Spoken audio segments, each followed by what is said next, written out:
Hello，大家好，我係 Jessica，歡迎大家翻嚟講講畫畫。今日為大家介紹嘅 IP 咧，絕對同大家嘅生活息息相關，因為佢嘅創作就係大家呢幾年嚟同埋好多人甚至乎全世界都關注嘅議題——環保同埋保育。我哋一齊睇下設計師點樣將呢個理念融入喺佢嘅設計啦。歡迎你阿 Wing。Hello， 大家好，我係分 B 嘅創作者阿 Wing。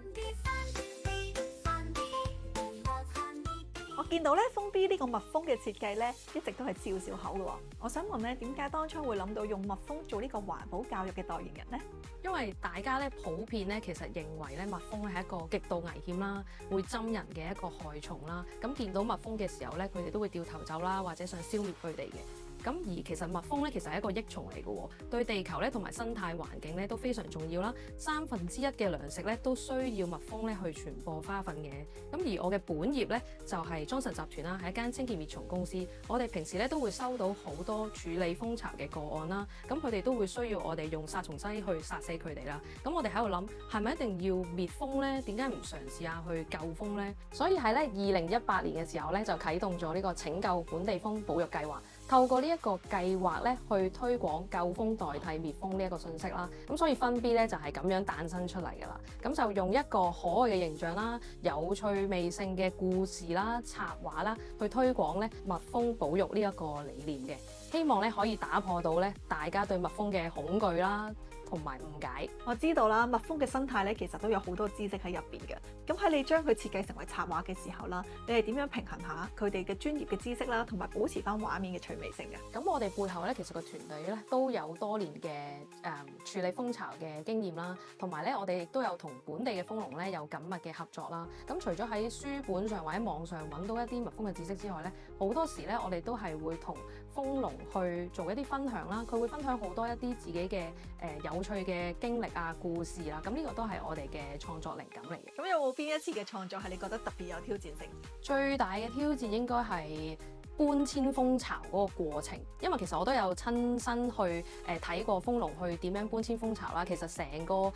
過程咧都有幾粒鐘嘅。咁其實係好複雜嘅一件事啦。咁如果真係要用文字或者再透過圖文畫出嚟嘅話咧，就好似紀錄片咁長嘅。咁所以咧，我哋就諗到個方法，不如試下用4格漫畫啦，用一個輕鬆啲、簡單啲嘅方法咧，咁就會令到讀者會容易理解同埋吸收。見到咧，分 B 喺推廣環保同埋保育呢個理念時候咧，都不遺餘力㗎。有行入去校園裏面咧，做唔同嘅工作坊啦，亦都有參加唔同嘅展覽。想問啦，分 B 作為一個代言人，喺面對住唔同嘅群眾嘅時候，係咪會有唔同嘅策略呢？係冇錯嘅。咁小朋友同埋國際商家嘅策略係好唔同啦。咁小朋友方面咧，我哋係着重於喺體驗同埋一個共鳴感方面嘅，係啦，就希望分 B 就係好似小朋友嘅一個好朋友一樣，咁就可以守護到蜜蜂啦，引發佢哋咧守護朋友呢一個出發點嘅。係啦，咁就透過一啲工作坊啊、導賞團啊、玩下遊戲咁樣咧，摸下蜂箱咁樣，佢令到佢哋會覺得哦，原來守護大自然咧，其實同玩遊戲一樣，都係咁有趣、咁過癮㗎喎。喺國際嘅商業嗰邊咧，我哋就着重於咧係可持續性發展啦嘅商業價值啦、ESG 嘅價值啦。我哋會擺唔同嘅展覽啦，例如係香港國際授權展啦，喺東南亞都會有唔同嘅展覽咧，去展示我哋嘅授權圖庫啊，同埋之前咧同唔同嘅品牌合作過嘅 IP 案例啦，希望咧令到商家咧會見到我哋嘅 IP 咧係一個有影響力嘅原創 IP。我見到咧分 B 都出咗好多唔同嘅周邊產品啦，想問呢啲產品咧喺你推廣嘅過程入邊咧起咗啲乜嘢作用啊？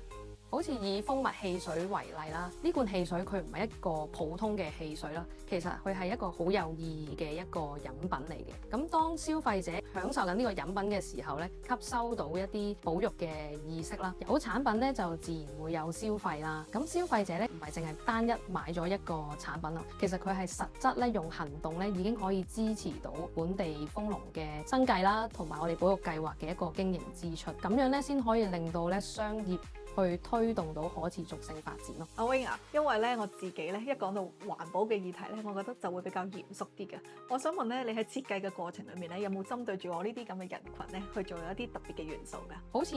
我會用分 B 嘅黃色嚟講啦。咁黃色咧係一個溫暖啲嘅黃色啦，可能咧就俾人有一種療愈感嘅感覺啦，同埋咧佢都會永遠保持一個嘅笑容啦，令到人哋咧更加會有正能量嘅感覺角啦。除咗分 B 呢個角色之外咧，咁我都設計咗唔同嘅朋友仔啦，就係佢哋嘅 B Buddies 啦。咁啊 B Buddies 裏面咧，我哋會將一啲真實我哋接觸嘅一啲人物啦，例如係豐隆嘅 K 叔叔啦，咁另外都會有一啲調皮啲嘅生果仔咧去配合，咁就會喺我哋一啲貼文啊插畫裏面咧就會有一啲互動嘅。就好似我哋之前有一個 post 咧，就係關於回收箱啦，可能係人都知藍廢紙、黃鋁罐、啡膠樽嘅，咁我哋都係會用一啲得意啲嘅圖案配合翻封 B 呢個角色咧，展現到啊點樣去教育，咁就會令到佢哋容易吸收咯。阿 Wing 啊，聽完你咁多嘅分享啦，我感受到咧封 B 嘅身上咧，其實承載住好多關於環保同埋教育嘅信息嘅。我想問咧，你作為設計者啦，喺呢一個過程入邊咧，你有冇啲咩特別嘅感受啊？2018年時候創造呢一個計劃嘅時候咧，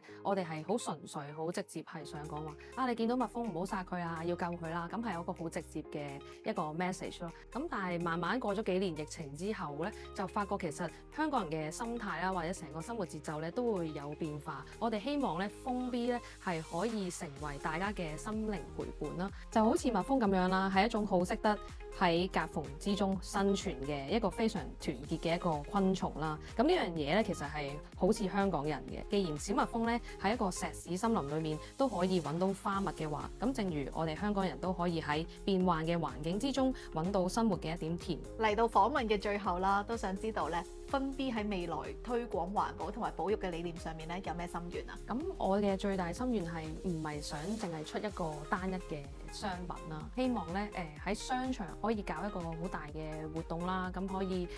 叫埋一啲家長啦、小朋友啦，亦都可以參與啦，去體驗啦。除咗認識分 B 呢個 IP 之外咧，都可以理解到我哋背後一個保育同埋一個環保理念咯。咁喺另一方面，可能係食品啊或者其他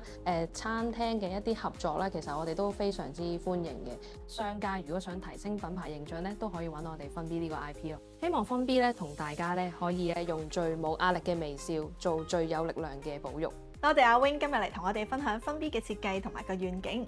環保同埋保育越嚟越重要，或者大家都可以繼續留意分 B 呢隻小蜜蜂，睇下喺環保上面佢做緊啲乜嘢，有冇同樣嘅嘢我哋大家喺生活中都可以一樣做得到呢？希望分 B 越嚟越強大，繼續用正能量帶領大家用最冇壓力嘅微笑做最有力量嘅保育。下次再同大家講講畫畫，拜拜。